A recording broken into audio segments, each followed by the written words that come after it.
Hello and welcome back to more Football Manager 2019 with me, Mr. Grand 2, and episode 48 of Monaco, here at the start of Season 5.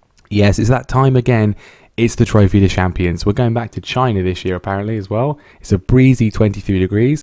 I've just eaten a load of cream crackers, which is probably not the best thing to do before recording a video. But, you know, live your life how you want, that's what I say. So before we get to the Trophy to Champions, some news. First and foremost is that the chairman, as you can see on the screen now, Dmitry Rubelovlev, or however you say his name, he's decided he spent far too much money recently and he's not going to do it anymore. I don't think it's that dramatic. He says he's still going to provide funding when we need it. So I don't know, but I think this just means he's gone from a front-end sugar daddy to, I guess, a back-end sugar daddy or an underwriter sugar daddy. I don't know, I've got no way of checking, but I think that's probably what it is. Considering that I don't really feel he ever did much anyway, so I don't know if we're going to notice that much of a difference. He's never really given us the kind of money that PSG have, so yeah, who knows. I mean, we've still got 46 million in the bank, even after the signings that I've made, which we'll look at in a second, but our projection's a little bit wonky. We're projected to sort of fall off a cliff. I don't really understand why. Our projected expenditure is 303 million, which is like 200 million more than last season. I don't think that's going to happen. I'm a bit confused. Hopefully we get far in the Champions League and it won't matter. But anyway, now for what we all came here to see, the transfer. It's the most exciting time of the year. I mean, just like Christmas or transfer deadline day or tax return day. That's not that exciting, is it? But let's have a look and see who's gone out and who's come in. And there's quite a few players that could potentially still go out on loan, but these are the main departures at the moment. Some of the young players going out on loan, and there's quite a few that probably will end up going out. But Didier Coombs, he's gone to Nantes. Hopefully a nice season to develop for him, and he's looking quite good actually as a defensive midfielder. We don't really use one, and we've got so many midfield options, he might not get that much game time. Yannick Morel, really good attacking midfielder, looks like. I want him to continue developing. He's gone on loan to Strasbourg in Ligue 1 for the year. Enrique Garcia is a bit of an interesting one because he's probably good enough to start in Ligue 1. No one came in for him though. He's gone to Stuttgart for the year. Obviously he was out on loan last year at I think it was Guignon. I'm not 100% sure, but he did really well. He looks very solid. It just doesn't really, not the kind of player that fits our system. So he's going to have a year out on loan. Isaka Duval, who's a striker that was in our first youth intake, looks really solid actually. Apart from his composure, which is a little bit of a letdown, but physically very good. Good dribbling, good finishing. He could be good, but we've got three really good strikers, so it's best he goes out on loan. He's gone to Toulouse though, which is a good step for him. They've done pretty well recently. A few other players gone out on loan. As I said, I expect there'll be a few more. I'll come back to that big one in a minute. But if we look through the other sales, these are all players that you've never heard of for the most part. The Thuram here, we had a bit of potential. And this guy, Grandsir, he's gone for 1.7 million. We finally got the money for Valentin Rongier. He's finally gone. £5 million for him. And then as well, two of the players that we signed last year on freeze, we've made some money from them. Ricardo Orsolini's gone to Hertha Berlin for 10 million quid, which is great considering we didn't pay anything for him. And the other one, which you saw down here, Renato Sanchez has gone initially on loan to AC Milan. They're paying all of his wages, but he has agreed to a mandatory future fee of £20 million. But the two big departures, though, are in attacking midfield. I discussed these in the previous episodes, and, well, Thiago Almada has never really developed particularly in his time here, and he's gone. I mean, I say he's never developed. He did develop, but whenever he played, he was rubbish. So he's gone for £10 million to Valencia, which, I mean, questionable business, you could say, given that he's now valued at 35 million. Maybe it's questionable, but I waited until he'd been here for 3 years. He's qualified as club trained, and actually I've got a pretty good deal out of it because we've got a 40% sell-on fee and a £50 million buyback clause, which, if my maths is correct, and it probably isn't, means that we can actually buy him back whenever we want for only £30 million, which is less than his valuation. So pretty good deal for us there, all told. And then the big departure, probably the biggest departure really of the whole save, not in terms of fee, it's not as much as Ronnie Lopez, but in terms of the time he spent here and the impact he had here, it's a pretty big one.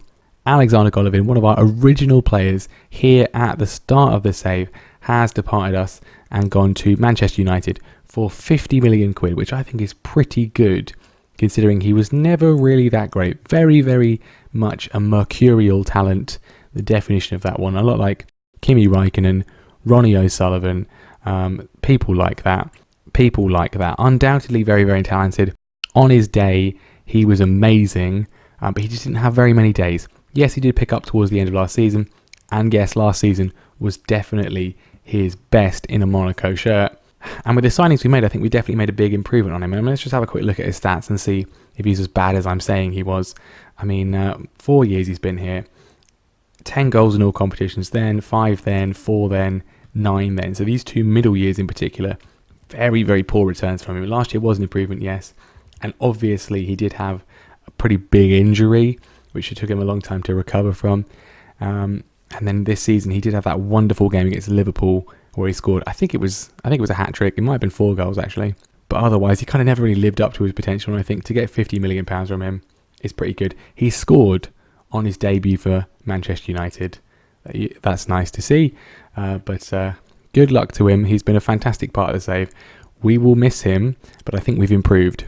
So a couple of small bits of business first. We've got Daniel Albert, who's a left back who looks decent. We got him on a free from PSG. The only other regen I've signed is Mauro Bastos, another midfielder. We got a lot of midfielders, but he was really cheap from Braga. Another, just sort of, sign them and sell them on kind of player, really. Similar thing for Carlos Alenya. He's probably going to go out on loan, actually. But then the 3 big money signings, £104 million spent. We got 78 million in. By the way, that could well rise. So not a particularly massive net spend, but these are the 3 players that we've revamped our forward line with. First of all, then, we've got our new backup. Yes, he's only the backup attacking midfielder, Dani Olmo, signed from Dinamo Zagreb for £26 million, 24-year-old Spaniard. I think just really, really solid. He's very, very versatile, which is what I liked about him as well. Some pretty nice mentals, good physicals, good technicals as well. He can play in attacking midfield, which is obviously what we've got him for, but he can play on the wings pretty well. He can play in midfield if we need to. He plays as a striker as well. Our next signing then, potentially the bargain of the summer, £32 million from Real Madrid. He was transfer listed. Hirving Lozano joins us as our new backup left winger. Jack Clark's still here, but he's going to move down to 5th choice, I think. It says he's an elite winger. I think he's going to be really, really solid.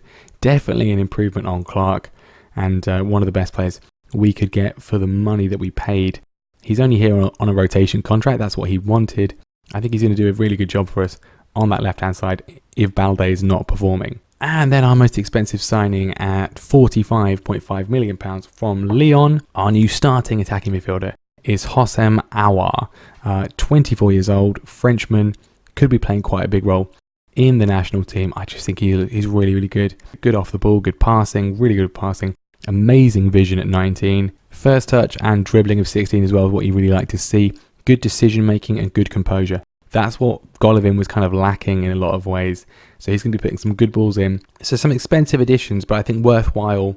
I think our forward line is now sufficiently of quality to get us through the season and allow us really to rotate considerably more than we have done previously. So we're off to China for the Trophy of Champions against PSG, and it's time to get some revenge after they beat us quite comprehensively in the last episode in the final of the Coupe de France. Very disappointing result there. Chance for us to get another piece of silverware here though, and one-up them once again. This would be, if we could win it, it's a big if, it would be our 4th Trophy of Champions in a row, which is a nice record to keep up. So this is the team then. Lafont's going to be in goal. He was absolutely excellent last season. No real need to replace him. Mendy, Martinez, De Ligt and Henriks is the back 4. We're going to play Henriks instead of Sidibe, at least to start with. Balde and Skov are going to be on the wings. Kessie and Tielemans in the middle as well. Aouar is going to come in the attacking midfield role for his first start. And Patrick Schick is going to be up front. Dani Olmo is going to be on the bench for this one, along with Lozano. Berardi's there as well. And Pietro Pellegrini, who has come back from the summer, and now he's valued at £65 million. And he does look pretty good. Well, this is the first time we've played PSG in the Trophy of Champions for a few years, actually, isn't it? And, I don't know whether it's something to do with financial fair play or whether they just have decided not to, but they've spent quite a bit less money this year than in previous years. Still some signings, though. They've got this guy, Lazaro, at right back. I've never heard of him, but He must be good. They're signing him. The big purchase, though, for them this year, Ruben Neves in defensive midfield. Okay, so the fans have been fantastic for us. I mean, it's the first game of the season. I mean, historically, yes, they have been, but not this year. They haven't. They've not done anything yet. We'll go for revenge. Let's get some revenge against these Parisian mugs. I mean, they can't accuse us of being really rich anymore, because we're not, because the owner's not spending any money anymore. So really, they're the ones that are just the only ones in France who are really rich. We're just sort of like, we're like everyone else. We're like Lyon, we're like Marseille. Anyway, PSG coming forwards again. They're looking pretty ominous. I'm getting flashbacks to the cup final. Not a good feeling. Mbappe scores already. 5 minutes in. Not a great start to the season, you have to say. PSG leaving off where they were last time. Good ball from Neymar. Mbappe just sort of floats in like a ghost. I mean, it bodes well for the World Cup, but we're not at the World Cup yet, so I'm not really interested in Mbappe scoring. PSG coming forwards again. Neymar with a corner in, and it's come down to Mbappe, and he's made it 2-0, and this is just too easy for them. It's far too easy. I don't know what's happening. Should we have bought more defenders? I was happy with our defence. We only conceded like 10 goals all of last season. We've conceded 2 goals in one match. Right, we need to wake up, I think. Let's go attacking, do something. You can't say that the players aren't used to each other, because there's only one new player playing. They're just still on their holidays, are they? They're asleep. Mbappe's round again, looking for it. Well, he's got a third goal, not for himself, but he gets the assist, kind of, for Milinkovic-Savic. And we're being absolutely torn apart here.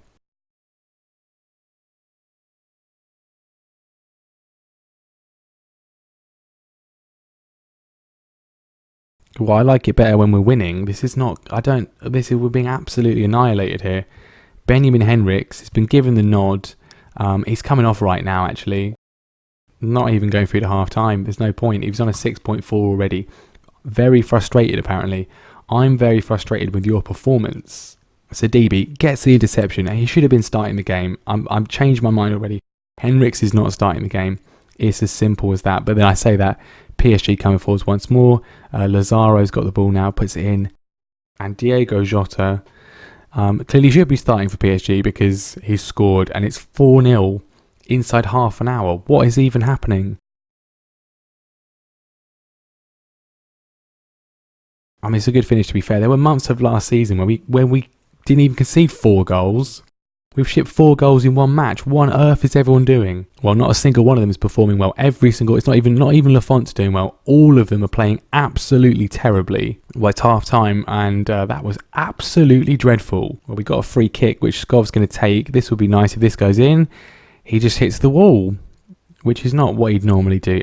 Have all these players been replaced by some sort of alien clones over the summer or something? Instead, it's PSG coming forwards again. Marquinhos on the ball. To Neves, just controlling the game. Almost robbed him, though, which you'd love to see. Schick's in. Skov's in. No one's in. The ball's not in the net. We've had a chance, though. That was the first chance of the game for us that we've seen. It didn't go in the goal, though. I mean, we might as well just go for this to get any sort of pride back. Patrick Schick with his first goal of the season. Assist from Aouar as well. We're back on the score sheet. Unfortunately, there's only 15 minutes left, so a bit late, boys. But what a pass that is from Aouar. Lovely, lovely pass. Great finish from Schick. Where was that? 70 minutes ago. Well, there we are. We're not going to win the Trophy to Champions 4 years in a row. Our streak of wins comes to an end in that competition. Hopefully, it won't be coming to an end in the league. Improved in the second half, yes. But you're all coming into training, because that was beyond dreadful. Not what you like to see at all, it's fair to say. Absolutely indefensible, inexcusable performance.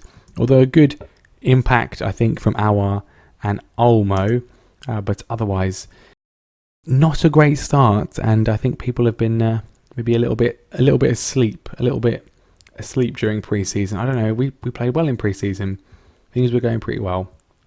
Hopefully, it's just a blip and not a sign of things to come. So that is going to be the end of the episode there. Next time we'll come back for the Champions League, which is going to be a lot earlier, isn't it? It's in September. But thank you very much for watching. Leave a like if you enjoyed that utterly pitiful performance, and if you're excited for the new season. What do you think of the new signings? Post a comment about what you think. Did I spend the money well? Should I maybe have strengthened in other areas? How do you think the season will go? So thank you very much for watching. Make sure you subscribe to the channel so you do not miss the next episode, and I will see you next time.